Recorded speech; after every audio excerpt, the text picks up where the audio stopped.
Brethren and sisters, we are instructed to introduce you into veil, where you will receive the name of the second token of the Melchizedek priesthood, the patriarchal gift or sure sign of the Lamb, preparatory to your entering into the presence of the Lord.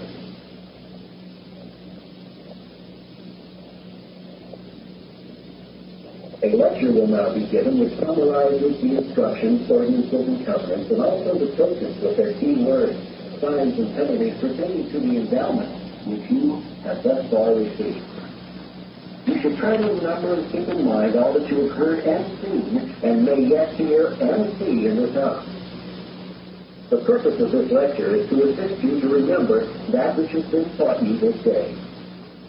You must keep in mind that you are under a solemn obligation never to speak outside of the temples of the Lord of the things you see and hear in this sacred place. Brothers and sisters, the ordinances of the endowment as here administered, long withheld from the children of men, pertain to the dispensation of the fullness of time, and have been revealed to prepare the people for exaltation in the celestial kingdom where God and Christ dwell. The deep meaning of the eternal truths constituting the endowment has been set forth in brief instructions and by symbolic representation. If you give prayerful and earnest thought to the holy endowment, you will obtain the understanding and spirit of the work done in the temples of the Lord. The privilege of laboring here for the dead permits us to enter the temple frequently and to refresh our memory and to enlarge our understanding of the endowment. You were first washed and anointed. A garment was placed upon you, and a new name was given you. This name you should always remember, but you must never reveal it to any person except at the veil. You then entered this room. Here you heard voices of persons representing a council of the gods, Elohim, Jehovah, and Michael. Elohim said, "See, yonder is matter unorganized. Go ye down and organize it into a world, like unto the other worlds that we have heretofore formed." As the creation of the earth progressed, you heard the commands and reports of the persons representing the gods. If we are faithful, we shall enter the celestial kingdom, and there hear and know the gods of heaven. They are perfect. We are imperfect. They are exalted. We may attain exaltation. Our spirits at one time lived with the gods, but each of us was given the privilege of coming upon this earth to take upon himself a body, so that the spirit might have a house in which to dwell. Michael, one of the council of the gods, became the man Adam, to whom was given the woman Eve. However, as Adam, he did not remember his life and labors in the council. It is so with us all. We come into the world with no memory of our previous existence. We then followed Adam and Eve into the garden, where Elohim provided that they might eat freely of all the fruit of the garden, except the fruit of the tree of knowledge of good and evil. He forbade them to partake of this fruit, saying that in the day they did so, they should surely die. When Adam and Eve were left alone in the garden, Satan appeared and tempted them. Eve yielded to the temptation, partook of the fruit, and offered it to Adam. Adam had resisted the temptation of Satan, but when Eve offered him the forbidden fruit, he partook of it, that they might continue together and perpetuate the human race. Adam and Eve now understood that it was Lucifer who had tempted them. They became self-conscious. Discovering their nakedness and hearing the voice of the Lord, they made aprons of fig leaves and hid themselves. They had learned that everything has its opposite, such as good and evil, light and darkness, pleasure and pain. The Lord again entered the garden. Adam and Eve confessed their disobedience. The Lord cursed Satan and cast him out of the Garden of Eden. Adam and Eve also were driven out of the garden, and the Lord commanded, "Let cherubim and a flaming sword be placed to guard the way of the tree of life, lest Adam put forth his hand and partake of the fruit thereof and live forever in his sin." Before their departure, however, instructions were given them. Addressing Eve, the Lord said, "Because thou hast hearkened to the voice of Satan, and hast partaken of the forbidden fruit, and given unto Adam, I will greatly multiply thy sorrow and thy conception. In sorrow shalt thou bring forth children. Nevertheless, thou mayest be preserved in childbearing. Thy desire shall be to thy husband, and he shall rule over thee in righteousness. To Adam the Lord said, Because thou hast hearkened to the voice of thy wife, and hast partaken of the forbidden fruit, the earth shall be cursed for thy sake. Instead of producing fruits and flowers spontaneously, it shall bring forth thorns, thistles, briars, and noxious weeds, to afflict and torment man. And by the sweat of thy face shalt thou eat thy bread all the days of thy life. For dust thou art, and unto dust shalt thou return.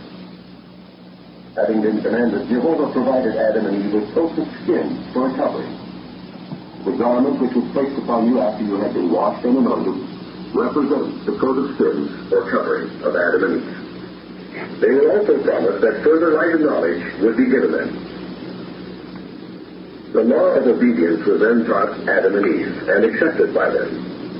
Eve covenanted with Adam that thenceforth she would obey the law of her husband and abide by his counsel in righteousness. And Adam covenanted with the Lord that he would obey the Lord and keep his commandments. You, likewise, covenanted to comply with the law of obedience. The law of sacrifice, accompanying the law of obedience as contained in the Old and New Testaments of the Bible, was next presented to Adam, and you were all placed under covenant to observe it.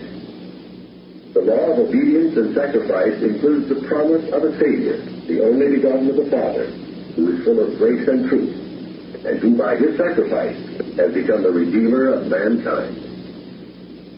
All things should be done in the name of the Son. An angel of the Lord explained this to Adam, who was given the privilege of showing his obedience by offering sacrifices to the Lord, in similitude of the sacrifice of Jesus Christ. Later, the people of Israel lived under this law, which continued in force until the death of Jesus Christ. The first token of the Aaronic priesthood, with its accompanying name, sign, and penalty, was given you. And you were told that the name of this token is your new name, or the new name of the dead, if officiating for the dead. The sacred nature of the tokens of the priesthood was carefully explained at this time. You were placed under solemn covenant, never to reveal these tokens with their accompanying names, signs, and penalties, even at the peril of your life. You were told that the execution of the penalties indicates different ways in which life may be taken. Then Adam and Eve were driven out of the garden into the celestial kingdom, or the old and dreary world, the world in which we are now living. There Adam offered a prayer saying, O God, hear the words of my mouth, repeating it 3 times. Satan entered, and claiming to be the God of this world, asked Adam what he desired. Adam replied that he was waiting for messengers from his father. Satan declared that a preacher would soon arrive. A man representing a sectarian minister entered and preached doctrines which Adam did not accept. Peter, James, and John were sent down by the Lord to learn, without disclosing their identity, if the man Adam had been faithful to his covenant. They found that he had been faithful, and so reported. They were sent down again, this time in their true character as apostles of the Lord Jesus Christ, to visit and to instruct Adam and his posterity in the celestial world. Before so teaching the people, they cast Satan out. The law of the gospel, as contained in the Book of Mormon and the Bible, was then given Adam and his posterity. You were placed under covenant to obey the law of the gospel and to avoid all light-mindedness, loud laughter, evil speaking of the Lord's anointed, and taking the name of the Lord in vain. The robe of the holy priesthood was placed upon your left shoulder, according to the order of the Aaronic priesthood. The second token of the Aaronic priesthood was given you, with its name, sign, and penalty. And you were informed that the name of this token is your first given name, or the first given name of the person for whom you are officiating. The robe of the holy priesthood was then changed to the right shoulder, as was done anciently when officiating in the ordinances of the Melchizedek priesthood. With the robe on the right shoulder, you have authority also, if called to the bishopric, to act in the Aaronic priesthood. You were then introduced with the robe of the holy priesthood on the right shoulder into the terrestrial kingdom. The law of chastity was there explained to you in plainness, and you were placed under covenant to obey this law. The first token of the Melchizedek priesthood, or sign of the male, with its accompanying name, sign, and penalty, was next given you. You were told that the name of the first token of the Melchizedek priesthood is the Son, meaning the Son of God. The book of Doctrine and Covenants in connection with the Book of Mormon and the Bible was presented to you, and the law of consecration, as contained in the book of Doctrine and Covenants, was explained to you, and you received this law by covenant. The second token of the Melchizedek priesthood, the patriarchal or sure sign of the nail, or the nail in the sure place, was given you, together with its sign. The name of this token will be given you as the veil. This token has reference to the crucifixion of the Savior. When he was placed upon the cross, the crucifiers drove nails through the palms of his hands. Then, fearing that the weight of his body would cause the nails to tear through the flesh of the hand, they drove nails through his wrist. Hence, in the palm is the sign of the nail, and in the wrist is the sure sign of the nail, or the nail in the sure place.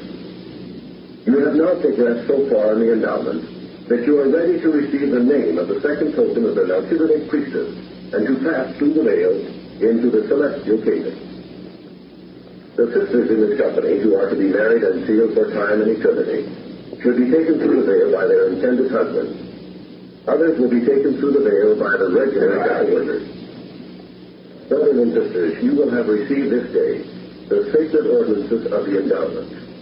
The eternal plan of salvation for man as he journeys from his pre-existent state to his future high place in the celestial kingdom has been presented to you.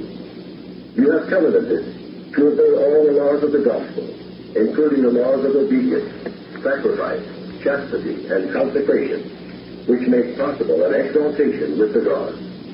And you have received the first and second tokens of the Aaronic priesthood, and the first and second tokens of the Melchizedek priesthood, with the names, signs, and penalties of these tokens, except the name of the second token of the Melchizedek priesthood, which will be given you as the veil. All this is done for the glory, honor, and endowment of the children of Zion. Brothers and sisters, strive to comprehend the glorious things presented to you this day. No other people on earth have ever had this privilege, except as they have received the keys of the priesthood given in the endowment. These are what are termed the mysteries of godliness, that which will enable you to understand the expression of the Savior made just prior to his betrayal. This is life eternal, that they might know thee, the only true God, and Jesus Christ, whom thou hast sent. May God bless you all. Amen.